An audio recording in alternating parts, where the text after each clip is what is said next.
എടി വല്ലാതെ നീ അങ്ങ് കളിക്കണ്ട. ഞാൻ പറയുന്നത് കേട്ട് അടങ്ങി ഒതുങ്ങി നിന്നോണം. അയ്യോ അതിന് ഞാൻ ഒന്നും ചെയ്തില്ലാലോ. നീ ഒന്നും ചെയ്തില്ല, പക്ഷെ ഞാൻ പറയുന്നത് കേട്ട് നീ എന്റെ അടിമയെ പോലെ നിൽക്കണം. ഞാൻ പറയുന്നത് എന്തും കേൾക്കണം. ആ കേൾക്കാം. നിനക്ക് ഇന്ന് ടീച്ചർ തന്നിട്ടുള്ള ട്രോഫി അത് എനിക്ക് തരണം. ഇല്ലെങ്കിൽ നിനക്ക് എന്നെ അറിയാലോ, എന്റെ കയ്യിലിരിക്കുന്നത് നീ വാങ്ങേണ്ടി വരും. പക്ഷെ എന്റെ അമ്മ വഴക്ക് പറയും, എന്റെ അമ്മ എന്നെ ചീത്ത പറയും. എടി അപ്പൊ നീ തരില്ലല്ലേ? തരില്ല. ആ തരാം.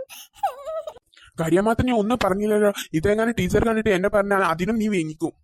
അയ്യോ എന്നെ ഒന്നും ചെയ്യരുത്, ഞാൻ പറയില്ല. പറഞ്ഞിട്ടില്ലെങ്കിൽ നിനക്ക് കൊള്ളാം. എന്താ മക്കളെ ഇവിടെ പ്രശ്നം? ഒന്നുമില്ലല്ലോ സാറേ.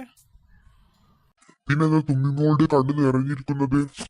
എടി ഞാൻ പറഞ്ഞ കാര്യങ്ങളൊക്കെ നീ പറഞ്ഞു കൊടുത്തിട്ടുണ്ടെങ്കിൽ ഞാൻ കയ്യിൽ നിന്ന് നല്ല വാങ്ങും. അത് സാറേ കണ്ണിന് പൊടി വീണതാ.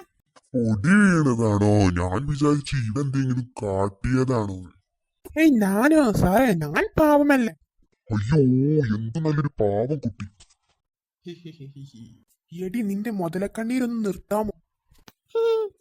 എന്നാ ശരി, ഞാൻ പോയി. നിങ്ങൾ ഇവിടെ കളിച്ചിരുന്നു. ശരി സാറേ.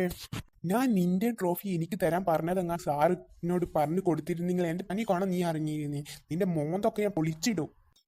ഞാനൊന്നും പറഞ്ഞില്ലല്ലോ. നീ ഒന്നും പറഞ്ഞില്ല, പക്ഷെ നിന്റെ ഈ മുതലക്കണ്ണീർ കിട്ടണമെങ്കിൽ അയാൾക്ക് മനസ്സിലാവില്ലേ? ആഹാ, അപ്പൊ ഇതിനായിരുന്നില്ലേ തുമ്പിമോൾ അറിയുന്നത്. ഇവനെ ഒന്ന് ശരിയാക്കിക്കണം.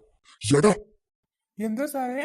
നീ പറഞ്ഞതൊക്കെ കേട്ടു. നീ ഈ പാവം കൊച്ചിനെ ഇതിനാണ് ഇങ്ങനെ ഭീഷണിപ്പെടുത്തി വെച്ചിരിക്കുന്നത്. ഞാനോ ഭീഷണിപ്പെടുത്തിയിട്ടില്ലല്ലോ. നീ വല്ലാതെ കള്ളത്തരം പറയണ്ട. നീ പറയുന്നതൊക്കെ ഞാൻ ഒളിച്ചു കേട്ടു. തുമ്പിമോൾ ഇങ്ങോട്ട് വാ. അനുക്കുട്ടൻ അവിടെ നിൽക്കും. എന്താ സാറേ? ഞാൻ ഇവിടെ തന്നെ ഉണ്ടല്ലോ. നീ മുങ്ങുമെന്നുള്ള കാര്യമൊക്കെ എനിക്കറിയാം. ഇല്ല സാർ. എന്റെ തുമ്പിമോൾ എന്തിനാ കരയുന്നത്? അതെ അതെ. മോള് വിഷമിക്കാണ്ടോ, ഞാൻ എല്ലതും കേട്ടു. എനിക്ക് നല്ല അടി കൊടുത്തോണ്ട് ആ ട്രോഫി മോൾക്കാണ് അർഹതപ്പെട്ടത്. അപ്പൊ അത് മോളുടെ കയ്യിൽ തന്നെ ഇരിക്കാം. പക്ഷെ അവരെന്നെ അടിക്കോ? ഇല്ല, അവൻ ഒന്നും ചെയ്യില്ല. അവൻ എന്താ ചെയ്യാന്ന് ഞാനൊന്ന് നോക്കട്ടെ. എടാ അനുക്കുട്ട എങ്ങോട്ട് വന്നാ. എന്താ സാറേ? നീ എങ്ങാനും അവളെ ഭീഷണിപ്പെടുത്തിയെന്ന് അറിഞ്ഞിട്ടുണ്ടെങ്കിൽ ഈ കയ്യിൽ നിന്ന് നിനക്ക് നല്ല അടി കിട്ടും. ഇനി ഞാനും ഇങ്ങനത്തെ കാര്യങ്ങൾ എന്തെങ്കിലും ചെയ്തിട്ടുണ്ടെങ്കിൽ നിന്നെ പ്രിൻസിപ്പാളിനെ കൊണ്ട് ഇവിടെ നിന്ന് പുറത്താക്കും. അയ്യോ സാറേ, എന്നെ പുറത്താക്കരുത്. ഇനി ഞാനൊന്നും മനസ്സില്ല. അങ്ങനെ ആയാൽ നിനക്ക് കൊള്ളാം. ഇനി തുമ്പിമോൾ കരയേണ്ട കേട്ടോ. ഇല്ല സാർ, ഞാൻ ഹാപ്പിയാണ് ഇപ്പൊ. ആ എന്നാ ശരി, ഞാൻ പോയി. എടാ പോട്ടെ, ഈ തേങ്ങയാണ് നിനക്ക് ഭീഷണിപ്പെടുത്തില്ല. നിനക്ക് തല്ലണം, തല്ലി നോക്കടാ. അയ്യോ ഞാൻ പോവാണേ. ഈ തുമ്പിമോളോടാണ് അവന്റെ കളി.